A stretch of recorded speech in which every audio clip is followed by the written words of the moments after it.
I remember back in the days there were like rumors like you, Nori, and Nas were gonna be a group, or like you and Nori were gonna be do a duet album. Like, was there any truth to any of that? Because that's what people were talking about back then, because they wanted that.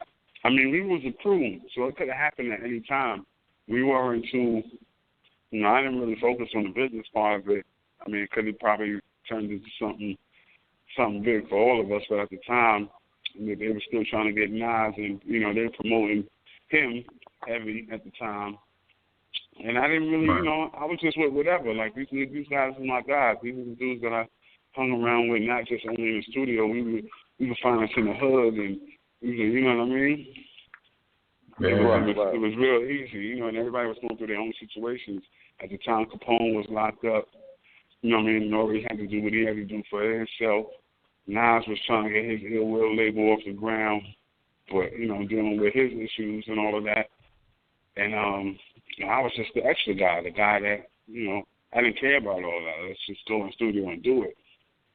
I never really cared about the business part of it. I just wanted to make dope joints. But like I said, it could have happened, but, it just didn't. So it's all good. I'm thankful.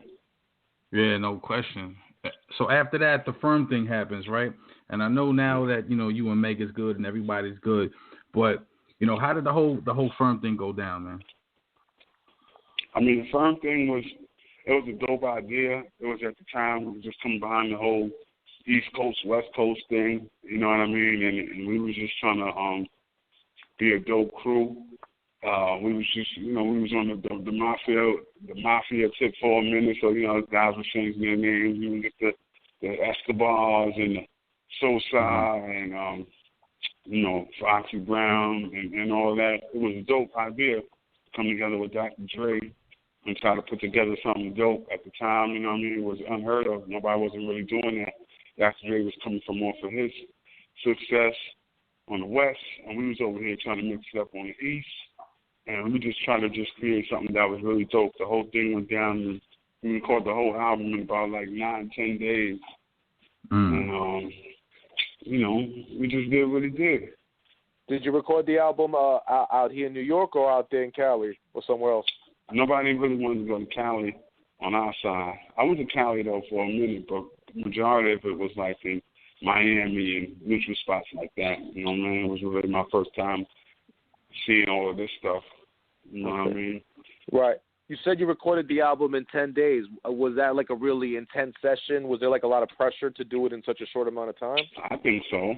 You know what I mean? But thank goodness we had Trackmasters. We had Dr. Dre. You know what I mean? With some amazing sessions. You know what I mean? I wish I had a video camera back then, but it was just, we were scrambling. You know what I mean? Everybody was on different labels at the time, so there was a lot of contract issues, too. Nas can only be on a certain amount of records, AZ and Foxy as well. So if you listen to that Firm album, the majority of the album is me. No one's on more songs than me. So I was kind of just trying to fill it in and go for the team, do what I need to do for the team. Yeah, it's funny you mentioned, you being on the most songs, but what I think is also crazy about it is you happen to be on all the best songs on the album, and and I don't think that's a coincidence. You're on especially towards the end of the album. You're on Desperados. You're on Leaving. You know what I'm saying? Classic joints. 5 Minutes to Flush, your solo joint. You know what I'm saying? Yeah, don't forget the Firm family. I was able to do a song with Drake. Absolutely, when he dropped. That's right. Yeah. That's right. And also Executive Decision, you know what I'm saying? And you had a little lines on Phone Tap. You know what I'm saying?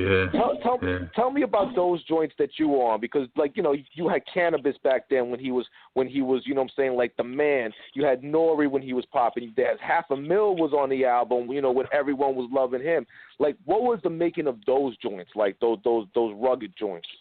I mean, I didn't really have too much to do with it. I guess everybody was just trying to flex their CEO powers and things like that, because you have AZ. I guess that maybe because at the beginning I wasn't one of the original members. They were supposed to be in the Firm. You know what I mean? Shout out to Mega and all of that. So when these guys, when I came around, they brought me around. They realized that I could rap. You know, I guess everybody felt that, hey, I got somebody else that can rap too. So AZ brought $500,000. You know, Foxy Brown even brought Pretty Boy. It was you know, and Cannabis at the time was supposed to be one of the sharpest dudes out. So, you know, they just brought it together. I ain't have nothing to do with all of that. All I just did was my part, like, yo, let's do it. Let me sit down with these guys, whoever they are, and try to shape something dope. You mentioned Cormega.